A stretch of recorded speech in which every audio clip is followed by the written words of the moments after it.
जय श्री महाकाल। 17 मई 2026 रविवार का दिन अपने आप में अत्यंत विशेष और दुर्लभ माना जा रहा है। इस दिन पुरुषोत्तम मास की ज्येष्ठ शुक्ल पक्ष प्रतिपदा तिथि पड़ रही है और धार्मिक मान्यताओं के अनुसार जब पुरुषोत्तम मास की प्रतिपदा तिथि रविवार के दिन आती है तब उसका महत्व कई गुना बढ़ जाता है। माना जाता है कि इस दिन भगवान शिव और भगवान विष्णु दोनों की संयुक्त कृपा प्राप्त करने का अवसर मिलता है।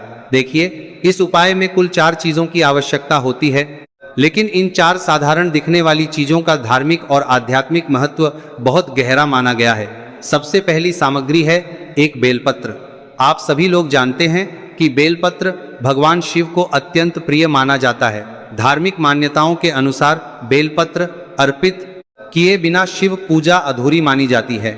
कहा जाता है कि बेलपत्र की 3 पत्तियां भगवान शिव के त्रिनेत्र, त्रिशूल और तीनों लोकों का प्रतीक मानी जाती हैं। इसलिए जब भी बेलपत्र भगवान शिव को अर्पित करें, उसे पूरी श्रद्धा और शुद्ध मन से अर्पित करें। ध्यान रखें कि बेलपत्र टूटा हुआ ना हो, उस पर कोई दाग ना हो और वह साफ सुथरा हो। माना जाता है कि साफ और पवित्र बेलपत्र भगवान शिव को अत्यंत प्रिय होता है। दूसरी सामग्री है एक शमी पत्र।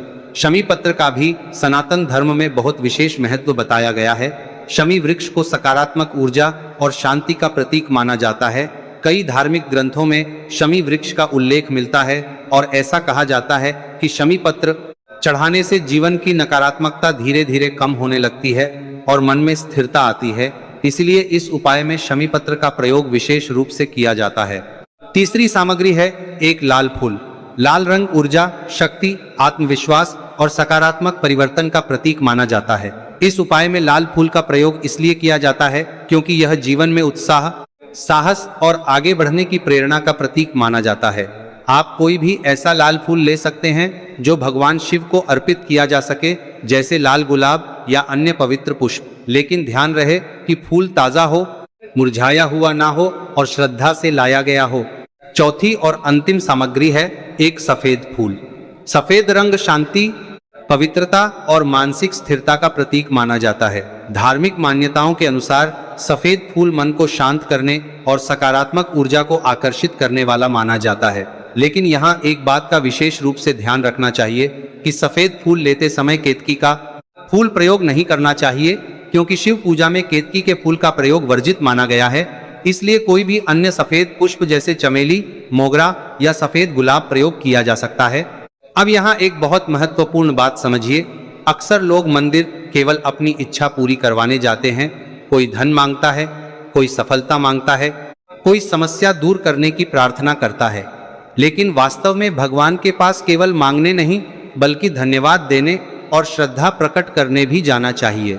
जब इंसान कृतज्ञता के भाव से भगवान के सामने जाता है तब उसका मन स्वतः ही शांत और सकारात्मक होने लगता है। इसलिए इस उपाय में भावना का सबसे अधिक महत्व माना गया है। यदि आप यह उपाय सुबह के समय कर रहे हैं तो अपने घर से एक लोटा स्वच्छ जल अवश्य लेकर जाएं। यह जल केवल एक परंपरा नहीं बल्कि समर्पण का प्रतीक माना जाता है। जब आप शिवलिंग पर धीरे धीरे जल अर्पित करते हैं तो ऐसा माना जाता है कि आपके भीतर का तनाव, भय और नकारात्मकता भी धीरे धीरे शांत होने लगती है। और यदि आप यह उपाय शाम के समय विशेष रूप से प्रदोष काल में कर रहे हैं तो शुद्ध देसी गाय के घी का दीपक लेकर जाएं। दीपक केवल प्रकाश का साधन नहीं होता बल्कि अंधकार से प्रकाश की ओर बढ़ने का प्रतीक माना जाता है। कोशिश करें कि दीपक घर में बने आटे से तैयार किया गया हो। जब इंसान अपने हाथों से श्रद्धा और मेहनत से कोई पूजन सामग्री बनाता है तो उसका आध्यात्मिक महत्व और भी बढ़ जाता है। दीपक की बत्ती भी अपने हाथों से बनाई गई रुई की होनी चाहिए। ऐसा माना जाता है कि अपने हाथों से बनाई गई पूजन सामग्री में व्यक्ति की सकारात्मक ऊर्जा और श्रद्धा जुड़ जाती है। दीपक में केवल शुद्ध देसी गाय का घी ही प्रयोग करना चाहिए। धार्मिक मान्यताओं में गाय के घी को अत्यंत पवित्र माना गया है। कहा जाता है कि गाय के घी का दीपक वातावरण को शुद्ध और सकारात्मक बनाता है तथा मन को स्थिर करने में सहायता करता है।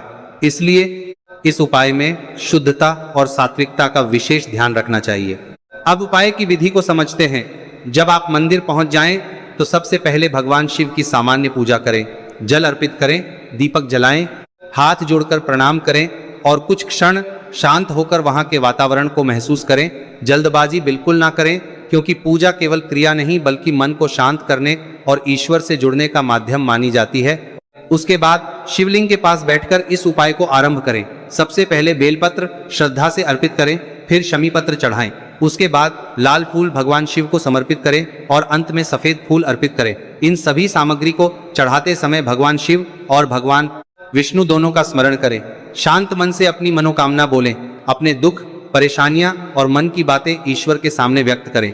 ऐसा माना जाता है कि जब इंसान सच्चे मन से भगवान के सामने अपनी बात रखता है तो उसका मन हल्का होने लगता है और भीतर एक नई सकारात्मक शक्ति जागृत होती है। इसके बाद कुछ समय वहीं शांत बैठकर श्री शिवाय नमस्तुभ्यम मंत्र का जाप करें।